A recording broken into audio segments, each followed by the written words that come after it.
അമേരിക്കയും ഇസ്രായേലും നല്ല രീതിക്ക് അങ്ങോട്ടും ഇങ്ങോട്ടും പറഞ്ഞ് തെറ്റി എന്നൊക്കെയാണ് പൊതുവെ പറയുന്നത്. പക്ഷേ അതിലൊക്കെ വെറുതെ പറയുകയാണെന്നുള്ളത് ഇന്നത്തെ ഒറ്റ വാക്കിലൂടെ മനസ്സിലാക്കാൻ പറ്റി. അമേരിക്ക പറഞ്ഞു, നെതന്യാഹു ഞാൻ പറയുന്നതിലപ്പുറം പ്രവർത്തിക്കില്ല. മാത്രമല്ല, ഇപ്പം കാര്യങ്ങളൊക്കെ എൻ്റെ കയ്യിൽ തന്നെയാണ്. നിങ്ങൾ ഈ പറയുന്നത് പോലെ നെതന്യാഹു എൻ്റെ മുകളിലാണ് എന്നുള്ള തെറ്റിദ്ധാരണ മാത്രമാണ്. അതുകൊണ്ട് തന്നെ ഇന്ന് ഈ സമയം മുതൽ കരാറുകൾ വരും. ഹിസ്ബുള്ളയുമായിട്ട് ഇനി ഒരു അക്രമപരമായിട്ടുള്ള സമീപനം ഇസ്രായേലിൻ്റെ ഭാഗത്തുനിന്നുണ്ടാവില്ല എന്ന് പറഞ്ഞു. വളരെ കൃത്യമാണ് ആ പറഞ്ഞ മണിക്കൂറുകൾക്കപ്പുറം ഹിസ്ബുള്ളയും ഇസ്രായേലും വളരെ നന്നായിട്ടുള്ള ഒരു ധാരണയിലെത്തി. ഇനിയൊരു സീസ് ഫയർ ലംഘനം ഇസ്രായേലിൻ്റെ ഭാഗത്തുനിന്നുണ്ടാവില്ല. ഇനി ഹിസ്ബുള്ളയുടെ ഭാഗത്തുനിന്ന് അതുണ്ടാകാനും പാടില്ല. ഈ അടുത്ത കാലം പിടിച്ചെടുത്തിരിക്കുന്ന ഭൂമി സാവകാശം നിങ്ങൾക്ക് വിട്ടുതരും. ഇതാണ് ഇപ്പോൾ ഉണ്ടായത്. അപ്പോൾ മൊത്തത്തിൽ ഇന്നലെ ഈ ട്രംപ് പറയുന്ന വാക്കുകളും ഇന്ന് അവിടെ പുലരുന്നതും രണ്ടും നമ്മൾ വെച്ച് നോക്കുകയാണെങ്കിൽ, എപ്സ്റ്റീൻ ഫയലിനെ ട്രംപ് പേടിക്കുന്നുണ്ടെങ്കിൽ പോലും കാര്യമായ ഒരു കണ്ണ് തുറിച്ച് നോക്കിയാൽ ഇസ്രായേൽ പേടിക്കുമെന്നുള്ളത് ഒരിക്കൽ കൂടി ട്രംപിന് തെളിയിക്കാൻ കഴിഞ്ഞു. അതുകൊണ്ട് തന്നെയാണ് ഇന്നത്തെ ആ ഒരു ധാരണയും അതോടൊപ്പം ഇസ്രായേലിൻ്റെ ഏറ്റവും വിശാലമായിട്ടുള്ള ആ ഒരു സ്ഥലങ്ങൾ അല്ലെങ്കിൽ പിടിച്ചെടുക്കപ്പെട്ട സ്ഥലങ്ങൾ തിരികെ ഞങ്ങൾ ഘട്ടം ഘട്ടമായിട്ട് തിരിച്ചു തരാൻ ഞങ്ങൾ റെഡിയാണെന്ന് പറയുന്നത്. പക്ഷേ ഇതിൻ്റെയൊക്കെ ഉള്ളിൽ ഒരു ബി പ്ലാൻ ഒരു പക്ഷേ ഇസ്രായേൽ കണ്ടെത്തിയിട്ടുണ്ടാവും. അതേപോലെ ഈ ട്രംപും കണ്ടെത്തിയിട്ടുണ്ടാവും. കാരണം ഇങ്ങനെയൊക്കെ ഒരു ബി പ്ലാൻ നമ്മുടെ കയ്യിലുണ്ട്. തൽക്കാലം ഈ ഫുട്ബോൾ മാമാങ്കം കഴിയുന്നത് വരെ നിങ്ങൾ ആ കാര്യത്തിൽ എങ്ങനെ ഒന്ന് ക്ഷമിച്ചു കൊടുക്കണം, ബാക്കിയുള്ളത് നമുക്ക് കാത്തിരുന്ന് നമുക്ക് അനുകൂലമായിട്ട് പ്രവർത്തിക്കുകയും ചെയ്യാം എന്ന ഒരു വലിയൊരു ഉറപ്പ് ഒരു പക്ഷേ ഇസ്രായേലി പ്രധാനമന്ത്രി നെതന്യാഹുവിന് കൊടുത്തിട്ടുണ്ടാകും. കാരണം ആ മനുഷ്യൻ ആ ക്രൂരനായിട്ടുള്ള വ്യക്തി ഇത്രയും നാൾ ഈ ഒരു വിഷയത്തിൽ ഞങ്ങൾ ഇടപെടില്ല, നിങ്ങളുമായി ചെയ്തു വെച്ച കരാർ ഞങ്ങളുമായിട്ട് തീരെ അറിയാത്ത അല്ലെങ്കിൽ ഞങ്ങളുമായിട്ട് സഹകരിക്കാൻ കഴിയാത്തൊരു സാഹചര്യമുണ്ട്. അതുകൊണ്ട് പരമാധികാരമുള്ള ഇസ്രായേൽ ഞങ്ങളുടേതായിട്ടുള്ള മുന്നോട്ട് പോക്കിന് ആരും തടസ്സം നിൽക്കാൻ കഴിയില്ല എന്നൊക്കെ വലിയ വായക്ക് വർത്തമാനം പറഞ്ഞ അതേ ട്രംപ് നെതന്യാഹു തന്നെയാണ് ഞങ്ങൾ ഇങ്ങനെയുള്ള വിഷയങ്ങളൊക്കെ ചെയ്തു തരും, ഇനിയൊരു വെടിവെച്ചകളോ കാര്യങ്ങളോ ഈ ഹിസ്ബുള്ളക്കെതിരെ ഞങ്ങൾ നടത്തില്ല. അപ്പോൾ ഇത്ര വിശാല മനസ്സ് കാണിക്കണമെന്നുണ്ടെങ്കിൽ ഒരു വലിയൊരു ദുരന്തം ആർക്കോ വേണ്ടി ഒരുക്കി തയ്യാറാക്കുന്നുണ്ട് എന്ന ഒരു ധ്വനി അതിലുണ്ട്. കാരണം നമ്മൾ ഈ കാണുന്നതെല്ലാം പ്രകടനം മാത്രമാണ്, ഒരു പ്രകടന പരതയാണ്. കാരണം ഈ പറയുന്നതിൽ നിന്ന് അങ്ങോട്ടോ ഇങ്ങോട്ടോ ഇനി നമ്മുടെ ഭാഗത്തുനിന്നുണ്ടാകൂല എന്ന് ഉറപ്പിച്ചവർ പറയുന്നുണ്ടെങ്കിൽ ഉറപ്പാണ് ഇനി ഒരു വലിയൊരു യുദ്ധത്തിന് വേണ്ടി ഞങ്ങൾ ഒരുങ്ങുകയാണ്. ഇപ്പോൾ ഞങ്ങളുടെ ഭാഗത്ത് കുറച്ച് കാര്യങ്ങളൊക്കെ നേടിയെടുക്കാനുണ്ട്. അഥവാ സമാധാനപരമായിട്ടുള്ള അന്തരീക്ഷത്തിൽ ഫുട്ബോൾ മാമാങ്കം കഴിഞ്ഞ് അവരെയൊക്കെ പറഞ്ഞു വിടേണ്ടതുണ്ട്. അതോടൊപ്പം തന്നെ ഈ GCC രാജ്യങ്ങളുടെ സ്വരച്ചേർച്ചയില്ലായ്മ അഥവാ അമേരിക്കയ്ക്കെതിരായിട്ട് പ്രവർത്തിക്കുന്ന അല്ലെങ്കിൽ പറഞ്ഞു വരുന്ന ഒരു ധ്വനി, ഒരു ട്രെൻഡ് GCC രാജ്യങ്ങളിൽ മൊത്തമായിട്ടുണ്ടായിട്ടുണ്ട്. അതിനെയൊക്കെ ഒന്ന് പരിഹരിക്കാനൊക്കെയാണ് ഇപ്പോൾ ഉള്ള ഈ റെസ്റ്റ് സമയം ഉപയോഗപ്പെടുത്തുക മിക്കവാറും. കാരണം അവരെ സംബന്ധിച്ചിടത്തോളം ടാർഗറ്റുകളൊന്നും ഹിറ്റ് ചെയ്യാൻ പറ്റിയിട്ടില്ല. അടുത്ത കൊല്ലം തുടക്കത്തിലോ ഈ കൊല്ലം അവസാനത്തിലോ ഡിസംബർ മാസത്തിൽ നെതന്യാഹുവിന് ഒരു വലിയൊരു ഇലക്ഷന് അഭിമുഖീകരിക്കേണ്ടതുണ്ട്.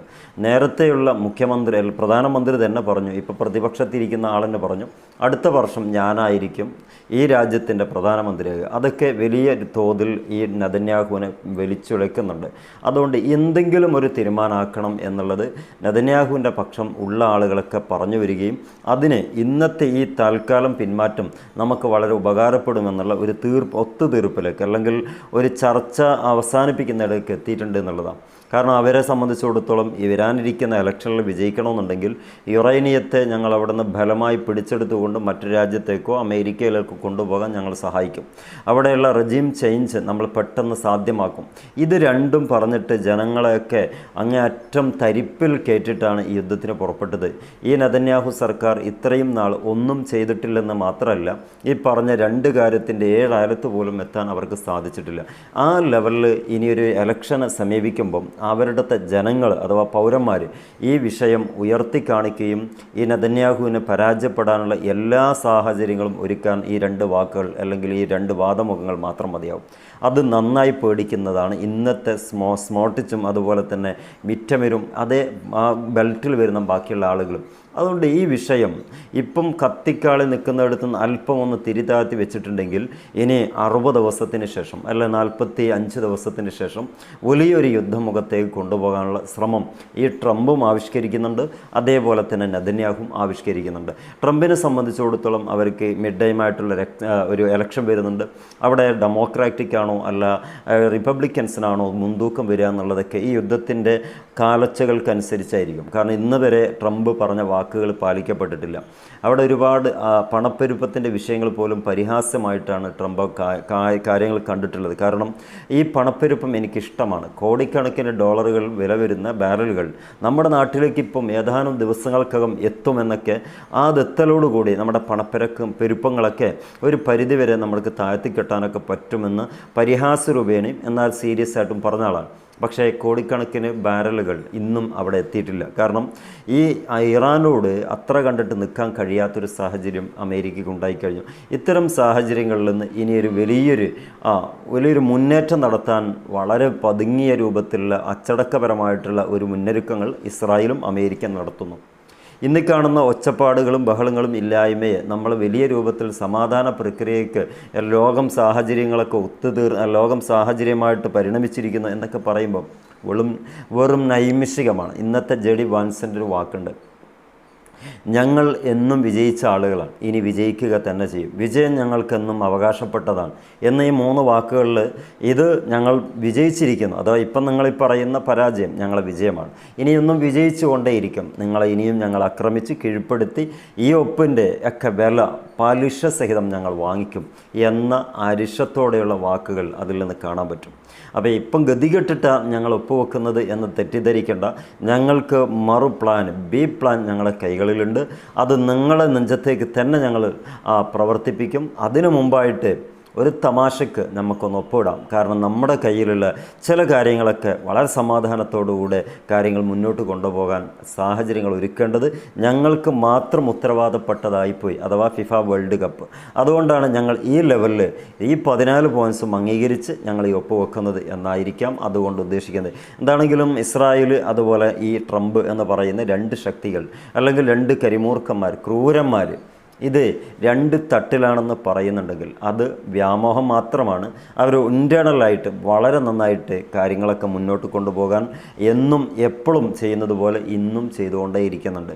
ഹിസ്ബുള്ളയെ ഇനി ആക്രമിക്കില്ല എന്ന് പറയുന്നുണ്ടെങ്കിൽ പോലും ഇവർ ഗാസയിലേക്ക് തിരിയാനുള്ള സാധ്യതകൾ വളരെ കൂടി വരികയാണ്. ഗാസ വലിയൊരു ശത്രു രാജ്യമായി രാജ്യമെന്ന് പറയാൻ കഴിയില്ല. അവിടെ ഒരു പ്രതിരോധിക്കാൻ പോലും ആളില്ലാത്തൊരവസ്ഥയാണ്. അവിടെയുള്ള പാവങ്ങളെ കൊണ്ടുപോയി കൊലവിളിക്കുകയും അവയവ കച്ചവടം നടത്താനുള്ള ശ്രമമായിരിക്കും. ഇവിടെ കിട്ടാത്തത് അവിടെ തീർക്കുക എന്നുള്ള ഒരു കാര്യത്തിൽ ഇവരെത്തിച്ചേരും സയനിസ്റ്റ് ഭരണകൂടം. അതുകൊണ്ട് ഇനിയുള്ള ദിവസങ്ങൾ ഗാസയെ സംബന്ധിച്ചിടത്തോളം വല്ലാതെ കറുത്ത കരങ്ങളാൽ പീഡിപ്പിക്കപ്പെടുന്ന ഒരു സാഹചര്യങ്ങളായിരിക്കുമെന്ന് അനുമാനിക്കാൻ കഴിയും.